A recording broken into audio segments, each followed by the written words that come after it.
Hey guys, welcome back to Easy Life. Today we continue our Shanghai Masters in the semi-final against Jack Lisowski, all squared, 6 apiece after the first 12 frames. So today we'll continue the match on, playing in the 4 frames hopefully. And yeah, we could win the match in this session, could also lose it. So yeah, very big session, you know, if we could come out of the blocks today really well, you know, we can potentially win this, we can potentially put this match away in this episode, you know, 10-6. Or we can certainly break the back of it if we win 3 of the frames, I'd say. So, you know, it's essential to win at least 2 frames. We don't want to lose 2. We don't want to lose more than 2 because we don't want to finish 9-7 behind, really, or lose 10-6. It's an important episode, you know. 8-8, you know, just keeping the deadlock. It'll be nice to break the deadlock and kind of bring some more excitement into this match. Obviously, it's not too... I can imagine it isn't particularly exciting if it's always a deadlock. I've been watching a lot of Captain Goodspeed lately. Some of his older videos. World Championship is Season 2 Career Mode World Championship. I'm on the semi-final at the moment. It's just so boring. After the first 2 sessions, the score was tight, and in fact, you know, the score was level after the first 2 sessions. It again was level in the quarterfinal after the first 2 sessions as well. It finally broken after the 3rd episode that I watched. I'm going to watch the remainder later today. Tonight, probably.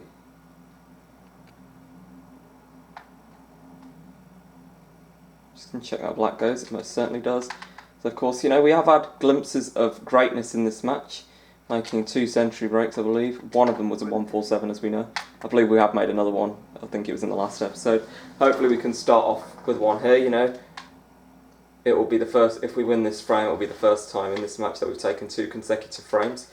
And, you know, we'll go in front for the first time since we led 2-1. So it would be a big step forwards to take this frame. 14.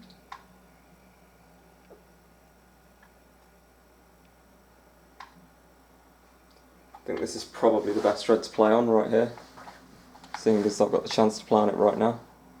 You know, I'm probably best placed on this red, so why bother going anything more tricky than this? Good shot. Nice angle on the blue, should I wish to go into them. No, I'm going to take the risk. Or am I just going to play for a red? I think I'm going to be risky. Living life on the edge, riding our luck, you know, that sort of thing. It's a good split according to Nearly has approved. I'd approve of it myself. I'd say it's a decent split. Probably best on this red. Wouldn't mean to say it's the only red I'm on this red as well, but I don't think it's as easy to get to a colour from that red as it is from this red, so this is therefore the red that I'm going to opt to try and pot. Need to get this in. Good pot. And they're happy with that. Dave Hendon certainly is. They said it wasn't an easy shot. I'm pretty sure they said it wasn't easy. And Dave Hendon says, not easy at all. After I pot it, he said, a good quality shot with the rest, not easy at all. So, you know, shot to be proud of, I'd say. And I'm just going to hit and hope, really, in this shot. Hope that the cue ball don't go in. I'd say it's pretty good, other than the fact that the cue ball's slightly awkward. Well, this isn't as good as I thought. And this certainly isn't as bad as I thought, so positives and negatives to take away from it.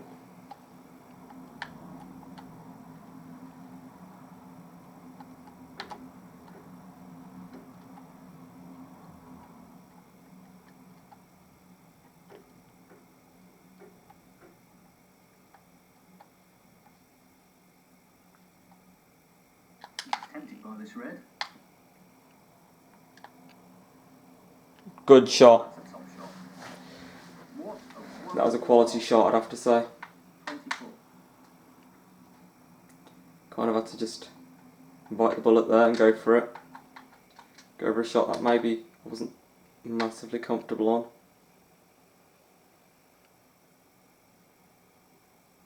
That's not particularly fantastic, although this red does pot, so probably a reprieve, you'd have to say. Talking of reprieves, speaking of reprieves, in the Championship League today, Championship League Snooker today, this is the first day of finals week, if you like, so this is day including the day, and talking about the matches, talking about the days they played matches on. So not including weekends. This is day 17 of 21. Yeah. Speaking of reprieves, Mark Joyce, having finished second in his first round group, has been given a huge reprieve after Ronnie O'Sullivan's just pulled out. No surprises here. Don't know why O'Sullivan's pulled out. Don't really think it says, but O'Sullivan's pulled out. I was quite surprised to see it when I just logged on to see the snooker scores on the World Snooker Tour website, and it said Mark Joyce versus Craig Steadman. I thought, Mark Joyce? I thought Ronnie O'Sullivan got through that group. And so I just checked it out. I just thought, yeah, obviously they made a mistake. Obviously it's Ronnie O'Sullivan, isn't it? And then I checked it out on the session timings. Is Mark Joyce on all of these? It says he was. Then I had a look on the other one as well, the matches. So, you know, really just scanning the website by this point. And yeah, Mark Joyce. Have a look on the internet, on Wikipedia. Mark Joyce. Then I have a little search around the internet. So where is Ronnie O'Sullivan? Did he withdraw? And as I just type in Championship League Mark Joyce or something like that, and it says Ronnie O'Sullivan pulls out or something like that. So, or I might have typed in Championship League Ronnie O'Sullivan, and it said Ronnie O'Sullivan pulls out. I thought so. He did pull out, right? So it isn't some kind of a mistake. That was O'Sullivan. It really is Joyce playing. Because I wasn't actually watching it, I was just watching some Captain Goodspeed, actually, on my laptop, so. 42. Or on my computer, rather. Not laptop, don't know. But yeah, just watching some Captain. My man, Captain Goodspeed. What a magnificent pot that is. Man, they are happy with that shot. Control there. Ideal position. 48. They are rejoicing over that shot. I'm just thinking, yeah, I know it was a good pot, I know I got it in. It weren't that good, was it, guys? No, they're absolutely rejoicing over that shot, okay. 49. This has been a tight break, I'd have to say. This has been a well-controlled break. I kept this cue ball in good control most of the time. There was at one point I played a bit of a hit and hope on the yellow, but it was a good shot. Left centre here. But I landed on a tough red, a potentially missable one, but I got it in. You know, brave-heartedly took that shot on, paid off. So overall, pretty happy, you know, with this frame so far. Just not a million miles off clinching the glory, if you like, in this frame. I'd say that's not too shabby. 56. That shot wasn't too shabby by any means. It's going to stun down for this red, screw down if you like. 61.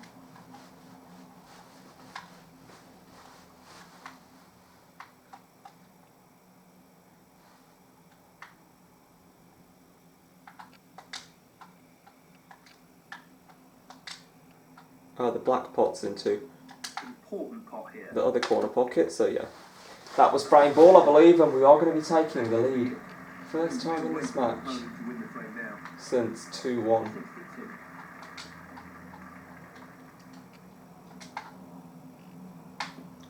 Who pinched a frame off us from the snooker's required stage? Was it Judd?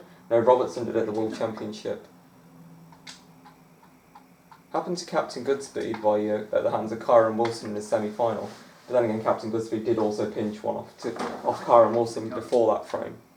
7. Although the match reset and he had to replay the match, so it wasn't actually the same match. He just got the score back to 4-4. He said he had to concede from a 4-1 lead to get the score back to 4-4. That my man is honesty. To be fair, I would have done the same thing, but I wouldn't have tried to cheat. If that's what I wanted to do. But to be fair, I wouldn't have done that. I just would have started again at 0-0 and filmed it like I did at the World Championship on several occasions. But you know, I wouldn't like to cheat. I don't like to cheat like that. You know, I'm not a cheater. But you know, Captain Goodspeed was good enough to have that 4-1 lead, which he certainly was, and he should have just accepted it.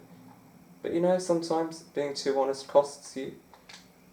It cost me in a match I was playing. In real life, it was 9-9 deciding frame. I was 25 odd points in front.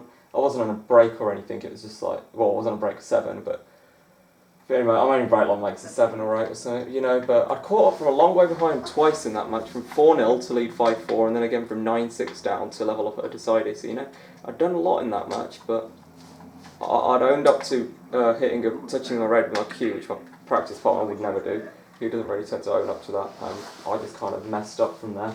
I kind of ended up missing loads of balls, and you know, obviously that wouldn't happen in this game, because if you did foul, the game would pick up on it, and you can't. I don't think you can foul like that in this game. Need this cue ball to slow down. It's going to slow down. Perhaps prematurely slowed down there. Yeah, I think we did make a century break, other than the 147, because it was one we didn't even know about. I was like, wait, what? I made a century. It was that frame. I remember it vividly. I don't remember it vividly. Clearly, I remember it so vividly that I didn't even know I made a century break when I was on the job. I think I messed that up. No? By the skin of my teeth, I can drop this red in. But if it's hard enough. And it is, it drops.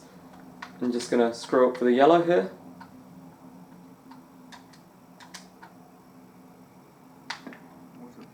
And that's the century. According to Neil Fowles.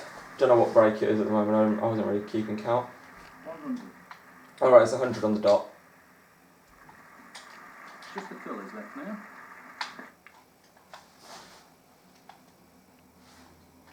102.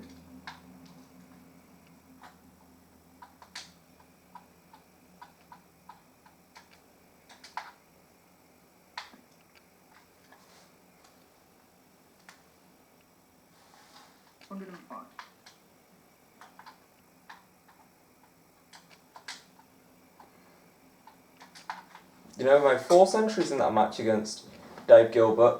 Was it Dave Gilbert? Yeah, I think it was. Played well. Yeah, okay, you could say a lot of the centuries were on a plate because he'd left loads of balls on off the break-off, but still, A, you've got to pot the balls, and B, there's loads of occasions I haven't done that. So I think I'm playing better than I have. I think I'm playing better than I ever have now. I think I've hit my peak at the moment. You know, I don't mean to get too over the top. Meanwhile, that wasn't my most best shot. I've got a slightly tough recovery to pull off, but it ain't going to matter if I miss, because frame is well and truly safe, unless he's intent on coming back for 101 penalty points, which would be 17 snookers. I don't think he's going to do that, so I think we're safe, and I think that is the 13th frame, and we take the lead, 7-6. And Dave Gilbert's breaking off, Jack Lisowski's breaking off in frame 14. Leaves us a mid-range red to go at. Pretty much straight off the bat. Well, yes, straight off the bat. We do get it in, but unless we can cannon into them, which I think we might be able to with the angle on this yellow. Plays with a lot of screw. I don't think it's possible, so I'm not going to try. I'm sorry to say. I'm just going to play safe.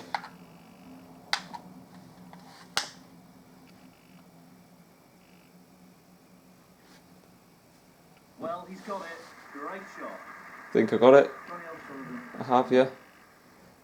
And Jack split the balls a bit more. I don't know if I've called him Dave plenty of times without realising in this episode.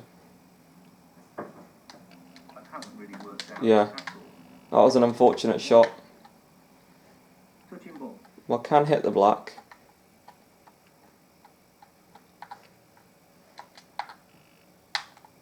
I'm not playing the in off, although I haven't got the in off, that's fine.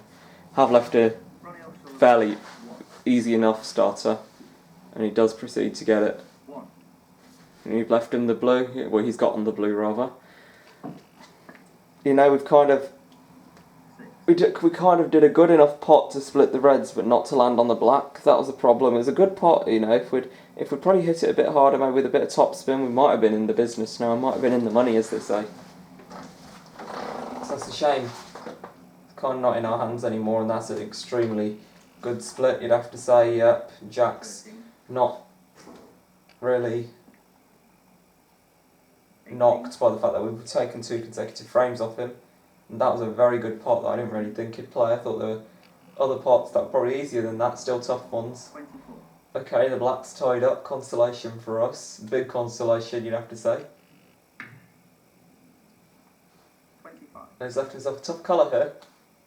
Pink, blue or green, I'm not sure. Goes for the pink. 31. Only lands nice and easy on a red. But what's he going to play here, is he? Well, I assume he's not just going to tap it in because that's going to leave him snookered, so he ain't going to do that. You might screw back for the blue. Or unless the pink goes on the black spot, it does, yeah. But he's still screwed back for the blue anyway. That hasn't really changed what he's decided to do. And he's in the money. If he can cut this red in, which I'm sure he will, unless he doesn't go for it. Oh right, that red goes, I didn't see that. 38. I think he'll just drop the brown in here. He has done. Left himself a long mid-range shot, if you like. Goes in.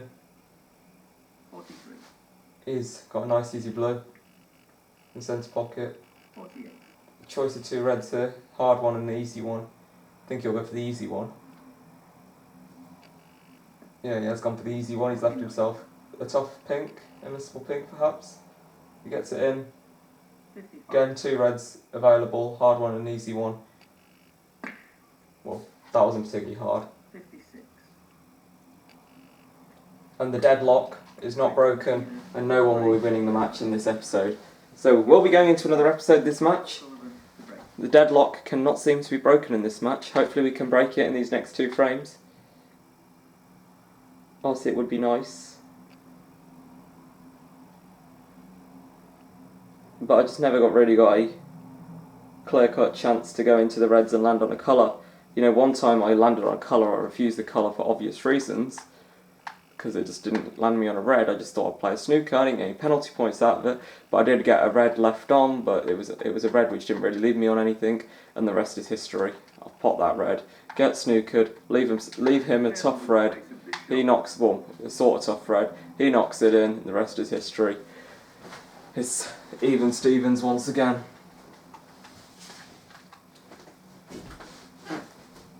Not as far from a poor shot. That is a very good shot, actually.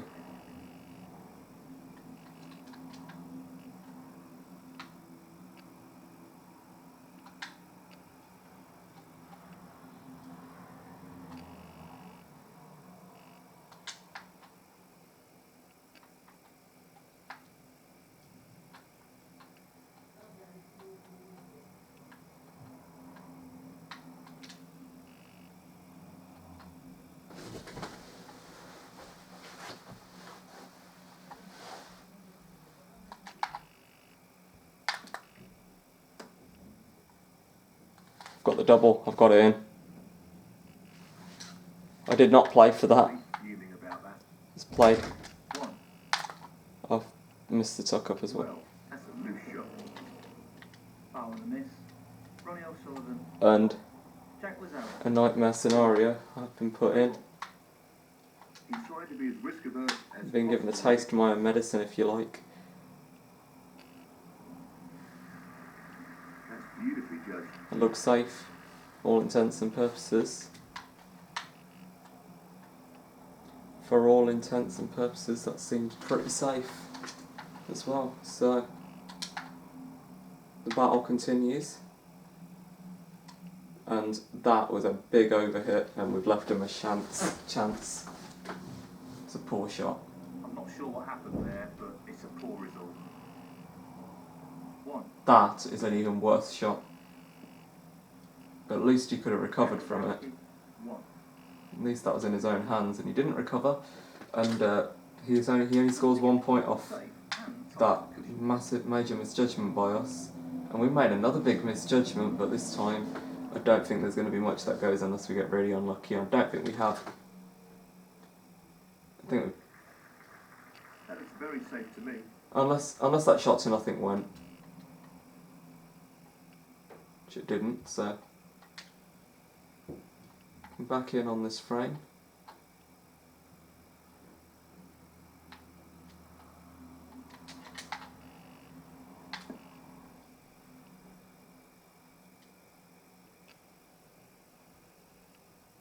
Another epic misjudgment. That's a shocker. Oh no, I've left this red on. I haven't. Because Neil Fan said that's a shocker. I thought, you're serious. You're serious, how could I mess that up? And Jack Lisowski's just left a chance for us to play a safety here. He's attempting to get the white tight on the cushion. No! No! No, his frame's so important. And I go and do that.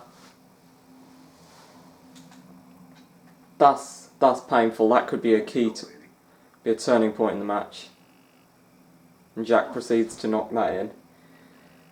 And so the frame is in his hands for the time being.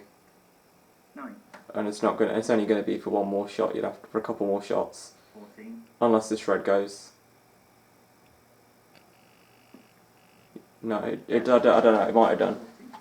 It really might have done. But he proceeds to mess up, and thankfully, Well, he's taking the red on. been gifted a chance. Take that red. And probably it was the wrong choice, because I just assumed the other red was hanging over the pocket, and that I could easily get it in next time. So let's just see what I do with this blue. Looking to play this. It's a case of let's just see what happens. Good thing is I potted the blue, so you get to play the next shot. That's just slipped through my fingers this chance, I think. Slipped through my fingers, no, that goes well. And I'm going to elbow into these reds if you like. It looks like an elbow, that's why I say elbow. That would have been really unlucky if that cue ball had dropped in.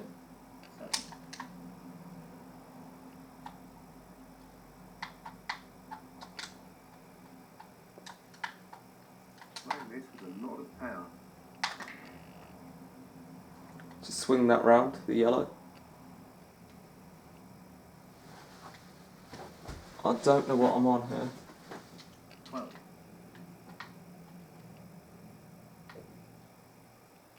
Suppose it's time to just...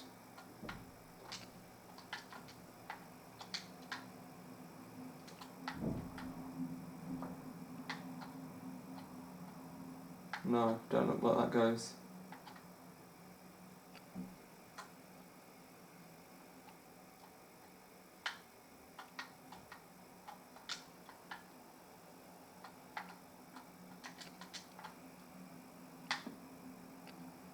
Good enough. It'd just be nice to be able to play a colour knowing I'm going to be on a red, which is really a security blanket I've never had in this break. Well, not that I can remember. Certainly most times I haven't. Getting from a red to a colour hasn't been the problem. It's getting from a colour back to a red. Long pop. Right up his street. It's getting back into the money. Well, the pot goes down. Which, like I said, means you get to play the next shot. And that is just pure good luck. That is very, very good fortune. Make no mistake. That is me being a very lucky boy. Just gonna whack this in. Drop on the pink or black. Might be on the black. I am on the black. Did just play for the pink, but seeing as I got the chance to develop the black spot a bit more.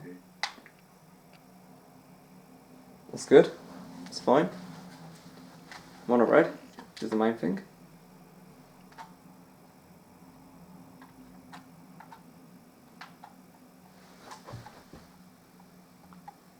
He's going for it.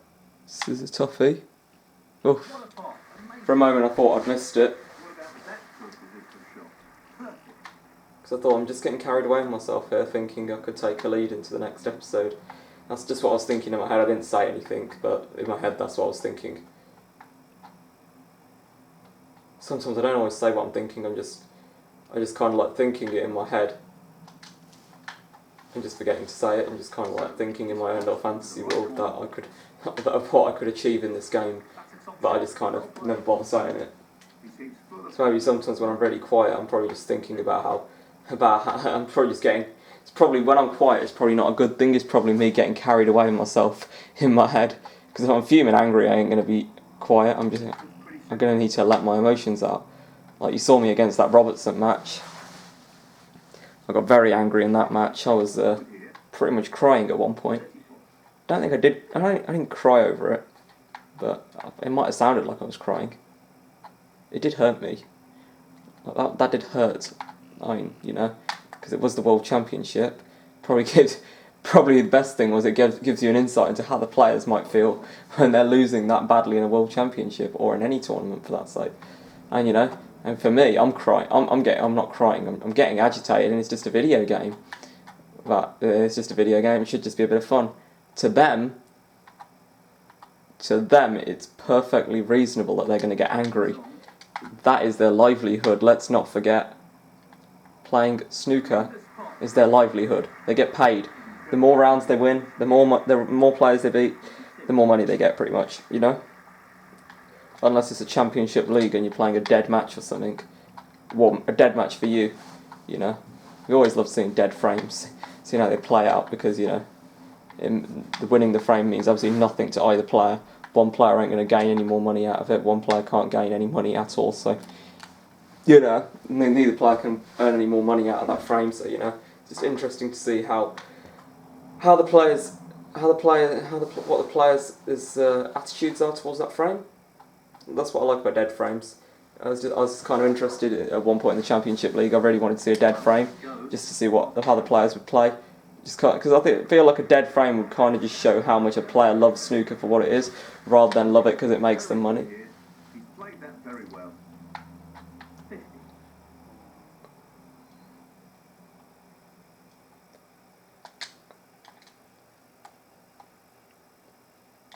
Look, I don't know. I suppose you could compare it to a school student.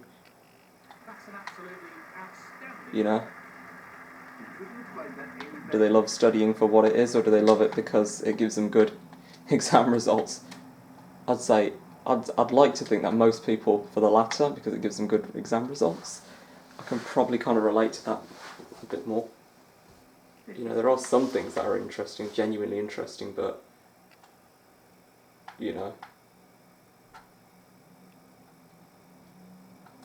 I don't think I should be saying all this really about it. I don't really think I should be saying it's normal. I don't really think I should be saying that I like to study for good grades rather than for fun, because it probably don't sound good to universities that I don't. I'm just having a joke at the end of the day. Not being too serious, just being cash, just talking about it more generally. Not trying to sell myself or anything. Certainly not. Wouldn't do that in public. On a YouTube channel, thinking I'm pretty sure he needs a snooker, and well, little git's got it. The little cheat has got the snooker he wanted. We should have worked harder. We're not very good. Put it this way, it don't look too pretty for us. To avoid the foul here, that will keep his opponent needing snookers. Well, I got out of it. I thought if I failed the one cushion escape, I might get a 2 cushion escape, so that's why I went for that.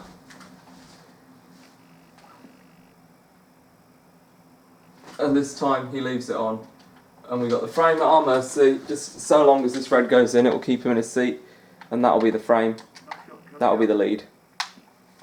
Because, you know, he's only won 2 frames in a row at one point in this match to get from 2-1 down to 3-1 up. Sorry, 3-2 up.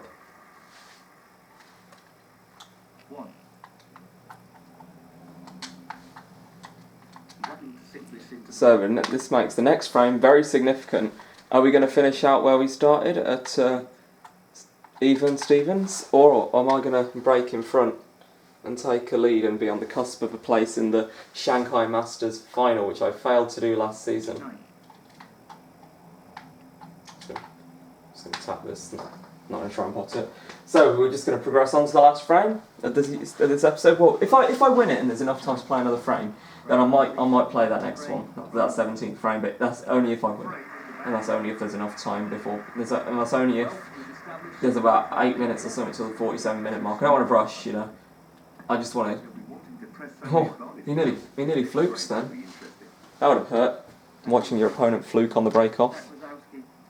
Imagine that your opponent flukes off the break-off and you don't get a shot in the frame. I mean, you can't really say he was the better player. You can't really say you were the worst player. You can just say you didn't get a chance. You know? I suppose that can happen in the shootout. The snooker shootout. And I suppose that's why maybe they pay people even if they're losing the first round, because, you know, they can lose having not really done anything wrong other than lose the lag. And I think losing the lag is, you know, even then, losing off the break-off is just really unfortunate. But, you know, you might even have not lost. You might even not have lost the lag. In fact, you probably wouldn't have lost the lag. If your opponent's breaking off, you probably would have won the lag unless your opponent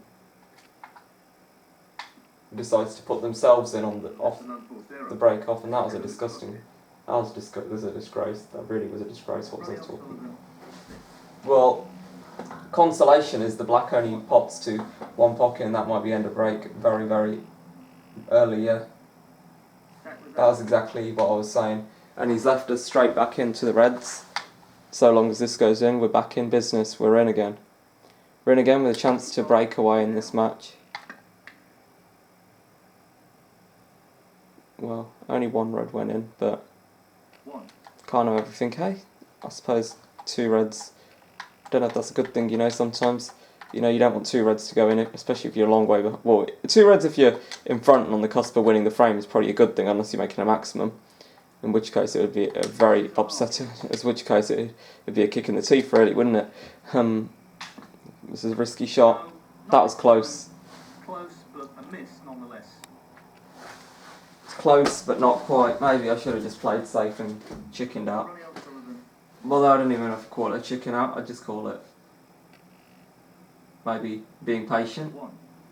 You know, I don't think it'd be fair to call every single snooker player a chicken just because. I don't think every snooker player is a chicken or a cop-out or whatever because they play a safety shot. I'm sure every player is guilty of playing a safety shot at some point. Look, I hold my hands up, I've played safety shots. Not many, but I've played them. There's nothing cowardly about it. 11. Part of the rules of the game, you know. Players should be able to play any shot they want. Should be able to play any sort of shot they want without being, how shall I put this? Without being criticised or discriminated against. I don't know if discriminated is maybe the right word there. Discriminating shot choice, which is what Mark Selby did last year. Mark Selby was kind of singling out, was kind of discriminating against Ronnie O'Sullivan's shot selection, really. He was. I mean, he's basically saying that safety shots, he's supposed to play a safety shot. Safety shot, he's basically saying safety shots. He's basically saying O'Sullivan's not allowed to play that kind of attacking shot. Well, O'Sullivan can actually play whatever shot you like. Believe it or not, Selby, you're allowed to play any shot you like.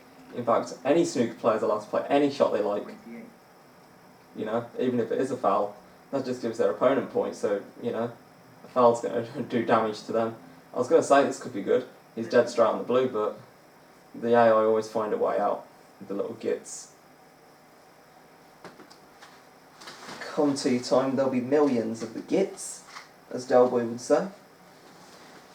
Oh, they're nocturnal. So you mean to say that come tea time, there'll be million of the gits? It's the way he says it. Million of the gits. What a git. 34.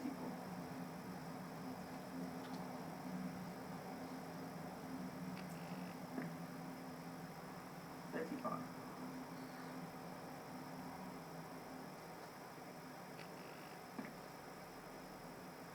38. Unless I'm mistaken, that was end of break here. And that is a chance on a physical plate. This is like chips on a plate. What? Chips on a plate? This is like fish and chips, I don't know. Maybe I'm just talking complete and utter nonsense. I don't even know if maybe is the right word. I think I am talking nonsense? I don't know. What I do know, I know I'm talking nonsense. It's kind of like what I do when I'm just trying to focus on something else, because all my focus is on what I'm doing on the bloody pots, and not what I'm saying. It might be quite evident.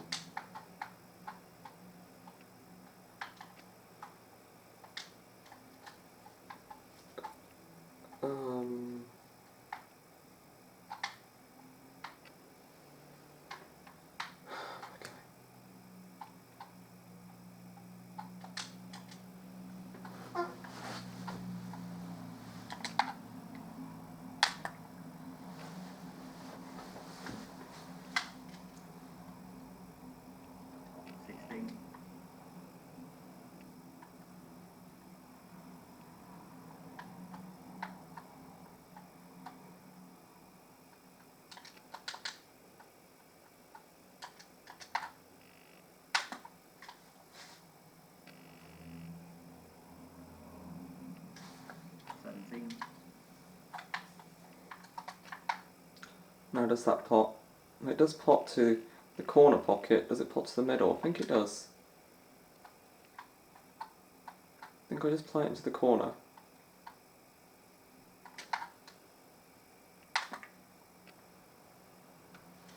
I'm pretty sure I'm on it. 24. Yeah, with these, that's pretty sight, I have to say.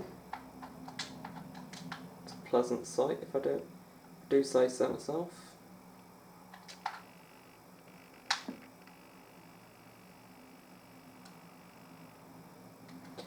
It just left me in suspense for a moment. I was just thinking to myself, did the red actually go in? But it did, no need to worry. Now, if I take this blue, I am going to need the awkward pink. Forget the pink. Oof, does drop. I'm pretty sure I need the pink, because the blue's going to get me to 12 in front. Yeah, because the bulk colours up to including the blue total to 14. It will get me to 2 in front. Sorry, 12 in front. Which will mean that I need the pink because there'll be 13 remaining. So I do need that pink, although it's not as awkward as I thought it was, because it does point into the middle. I knew that it pointed into the middle just before I started just before I brought the point up about it being awkward. That's fine. If that had ran a bit further, I could have been in a spot of bother, and that wouldn't have been pretty. This is a very big moment. You know, if I can win this frame, take a lead of 9-7 going into the next episode, I got the match at my mercy, if you like. I got it at my mercy, if you like. You know. Safely deposited. Need the cue ball to slow. It hasn't done. That's annoying. So I'm gonna have to force this. Or I could have played it into the corner, but I don't fancy it. The blue's in, and that's inch perfect, really, isn't it?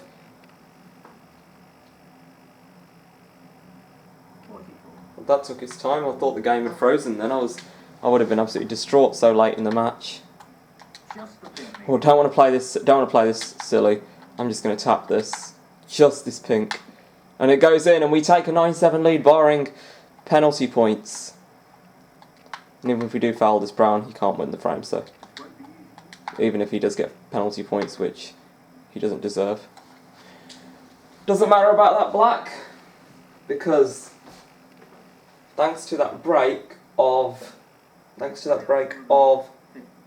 50, we take the 17th frame and we lead by 9 frames to 7, and we'll be breaking off 17th and hopefully the final frame. Guys, I do not want to play another frame in this episode. I know I said 8 minutes to spare from 47, and there's 8 minutes left now, but I don't really fancy it. I just don't want to have to rush. But yeah, that's the state of play at the moment. Yeah. So thank you very much for watching, guys. I hope you enjoyed this episode. Really, it would mean a lot to me if you left a like down below and subscribe to the channel for regular Snooker 19 content if you haven't already, because, you know, it really just signposts to me that you're really enjoying the content, and I hope you guys are having a wonderful day. Thanks for watching, and goodbye.